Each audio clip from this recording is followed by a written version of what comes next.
I'm back with Brian Tyree Henry. Brian, thanks for being here. It's a pleasure, man. Brian's here for 2 for 1.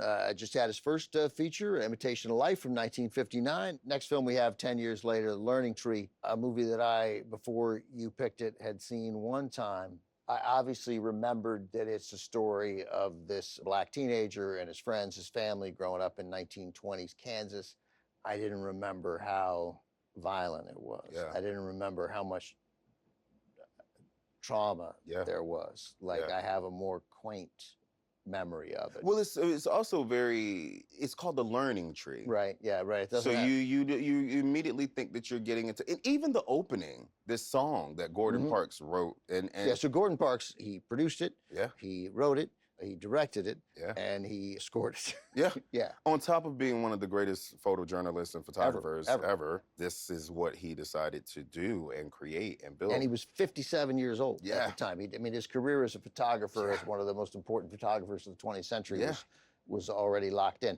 And this is a history-making moment. He became the first black director to direct a major studio film. Yeah. Yeah. Every frame of this movie is a still shot, it feels like. And also it was interesting because all we know about Kansas is Dorothy and the Wizard of Oz. And even the beginning of the movie starts with the tornado. But also, I always view it as a coming-of-age movie. It's definitely coming. Right? Yeah. Yeah. And I remember watching it because I was much older. I think I was in college at this point, Morehouse College. And I remember coming across this movie. I had always loved Gordon Parks' photography and work, but I didn't know that he was a director. At that time in my life, it was still formative years for me. You know, I think I was 19 or 20 when I saw this movie. And so I remember getting this movie and was just like, what is this? Like, I had never even seen, it reminded me a lot, you know, because all the coming of age movies I saw were like Stand By Me and Rebel Without a Cause and things like that. But to see this story following this young black kid in 1920s Kansas, I was like, this is interesting to me. Kyle Johnson plays Newt, and he is really good. Yeah, he's really good. Are we gonna live here all our lives? Don't you like it here, son? You know, they got a group of 5 friends. All those friends are they're great, very too. well cast. Yeah. The mom is great, Estelle Evans. She's the anchor of the family. And that was what was really cool, too, because it was a nuclear family. You know, they had a good home. When I was younger, I always knew if a family was good if they had 2-story houses. That's my thing. I was like, if they got 2 stories, then you guys are living high on the hog. And so looking at this, I was like, they had a 2-story house in 1920s. They had land, you know? And I also love that the uniform of these boys was just a pair of overalls. Right, they all wore just overalls running through the streets, man. Because it still was an age of innocence, it felt, even though there was still that threat and looming danger of you are still young black boys out here. Yeah. So the racism that we're exposed to is some that in a sense, if you've seen movies and if you know anything about American history, you expect. There's obviously some deep-seated violent racism in law enforcement, right? Oh, yeah.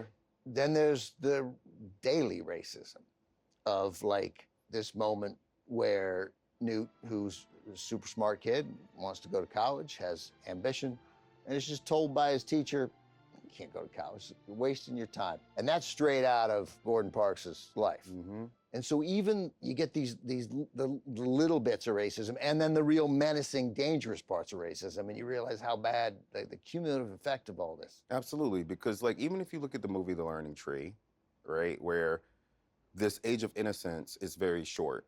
He can't really be a youth that long before society has already told him what he's denied and what threats are for him, because they still see him as a black man. He's still a threat. And what his limited path is, right? Yeah. And I just remember thinking, no matter how youthful Newt and his friends are, there are just threats that are going to be put on them that they won't have the luxury of being like, well, I'm young.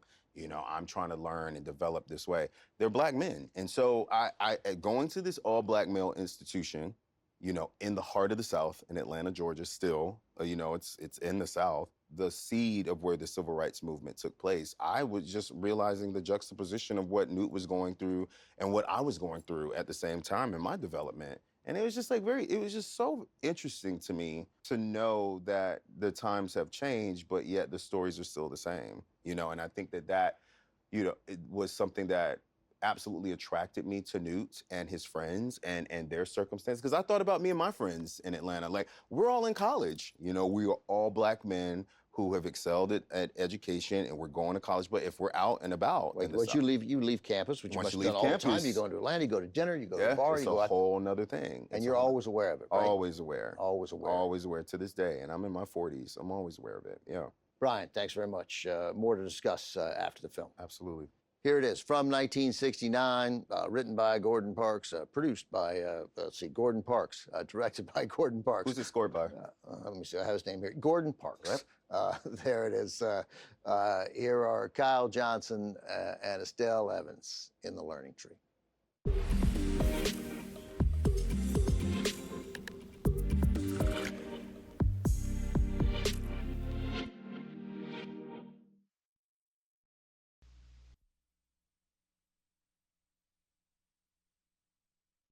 Back with Brian Tyree Henry. Thanks for programming these two movies, Imitation of Life and Learning Tree, which we just saw. Movie definitely comes another full ending. circle. Another ending, right? Yeah. So there were 5 deaths in this film. And 5 deaths are only the deaths you could see. That's right. I mean, Marcus, who's killed there at the end, actor named Alex Clark, is a really difficult role. Wonderful. A role that you expect there to be, just because you watch a lot of movies, there's going to be redemption. But Gordon Parks was like, no, Marcus is angry. Yeah. And he has a reason to be angry, and he's not going to get over his anger. It's so easy to look at a character like that and be like, I don't like him. Right. You know, I should be upset with him. And there's one scene in particular in this movie when they go to the fair. Just innocently going to the fair. Yeah, like the way teenage boys. The way we do, the way I did when I was in junior high and high school, just going to the county fair to ride some rides, to get some candied apples, to do my thing, to hang out with friends. And they are pinned against each other in this fight. Yep. And they have to fight. Yeah. And you watch the whole crowd just come up and watch these Black boys like pummel each other. Right, yeah. And you see Newt, he's victorious in the fight, but nobody won this fight. And I just remember that feeling of that, and also trying to compare it to things that I've been in my life, you know, like, and what that looks like. And just to see this whole group of people celebrate watching these boys come together. The sheriff, you know, I mean, look, we already know the sheriff's a terrible person. Yeah. But the way he cheers on that fight, he's like, kill him. Yeah. Kill him. I mean, yeah. So this movie has way more intensity and way more tragedy and trauma. I keep using that word, but that's how I felt when I was watching it. So as a result, I thought it was good, but now I think it's great. Like, it's a great film. Gordon Parks did an amazing job. Yeah, and this is his first movie, one of the most influential photographers of the 20th century, and he made this great career for himself. But he took this very famous picture called American Gothic, Washington, D.C., a cleaning woman, a janitorial worker, like the American Gothic painting. She's just standing there, her face expressionless. Weary, worn. Weary is better, right? Weary and worn, and no pitchfork. She's holding a broom and a mop. It's a great photo. He's brilliant. He's brilliant. And it's amazing, this capturing of 20th century life that he did in his photographs, but then to put into this film.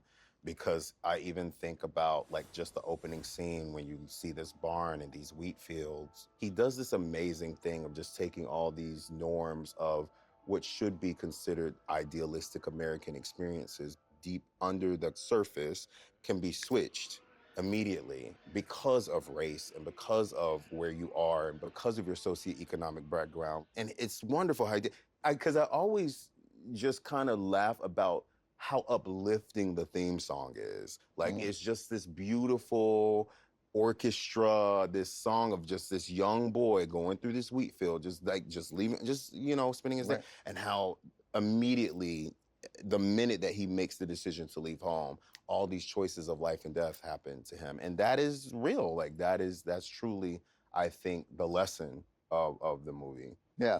Brian, great stuff. I can't thank you enough for coming in. It's my pleasure, man. Anytime. And for pairing these two movies together. Yeah, you're welcome back anytime. Appreciate it. Thanks, man.